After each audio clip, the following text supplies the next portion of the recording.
भाजपा ने गृह, रक्षा, वित्त, विदेश समेत 10 टॉप मंत्रालय अपने पास ही रखे। वहीं टीडीपी को एविएशन, जेडीयू को डेयरी और जेडीएस को भारी उद्योग मंत्रालय देकर संतुलन बनाया गया। राजनाथ सिंह, अमित शाह, निर्मला सीतारमण को फिर से रक्षा, गृह व वित्त मंत्रालय दिया गया। एस जयशंकर को फिर से विदेश, पीयूष गोयल को वाणिज्य और धर्मेंद्र प्रधान को शिक्षा मंत्रालय मिला है। अश्विनी वैष्णव को रेलवे, आईटी के साथ सूचना प्रसारण मंत्रालय भी मिला है। मुस्लिम मुक्त हुई भारत सरकार। आजादी के बाद मोदी राज में हुआ ऐसा पहली बार।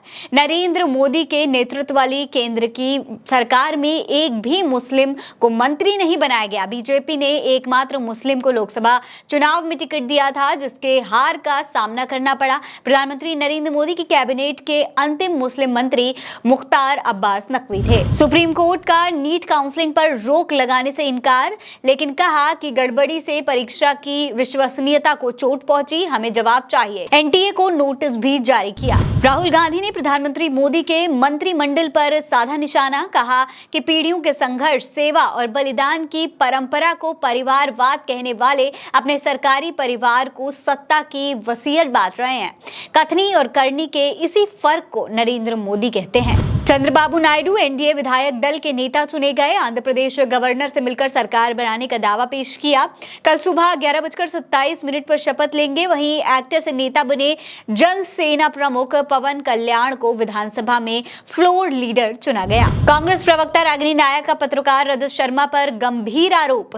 प्रेस कॉन्फ्रेंस कर कहा कि आपने मुझे गाली इसलिए दी क्योंकि मैं ईमानदारी से अपना काम कर रही थी। आपने सिर्फ गाली ही नहीं दी, इसके बाद मुझे धमकाना शुरू किया। मेरे माँ बाप, मेरे बूढ़े सास ससुर, मेरे बच्चे सब वो वीडियो देख रहे थे। कांग्रेस के लाखों करोड़ों लोग, इस देश की जनता वो वीडियो देख रही थी। आपने मुझे गाली दी सिर्फ इसलिए कि मैं ईमानदारी से अपनी पार्टी का काम कर रही हूँ, इसलिए कि मैं ईमानदारी से अपनी पार्टी का काम कर रही हूँ। और सिर्फ गाली नहीं दी, उसके बाद सुबह आपने मुझे धमकाना शुरू किया। आपने कहना शुरू किया कि अगर प्रेस कॉन्फ्रेंस किया जाएगा तो डेफेमेशन का केस करेंगे। लोकसभा चुनाव में जीत के बाद पहली बार जनता का आभार जताने रायबरेली पहुंचे राहुल और प्रियंका गांधी।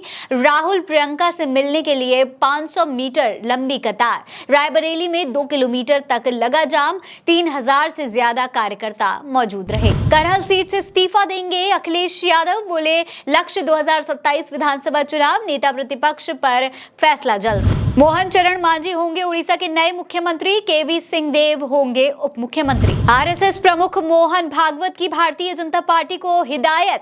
भागवत बोले कि काम करें, अहंकार ना पाले। चुनाव में मुकाबला जरूरी, लेकिन झूठ पर आधारित ना हो। संसद में विपक्ष को विरोधी न माने। तो दोस्तों, ये हैं आज की तमाम बड़ी खबरें। इसी तरीके की और खबरें देखने के लिए आप उल्टा चश्मा यूसी को सब्सक्राइब कर लीजिए। नमस्कार।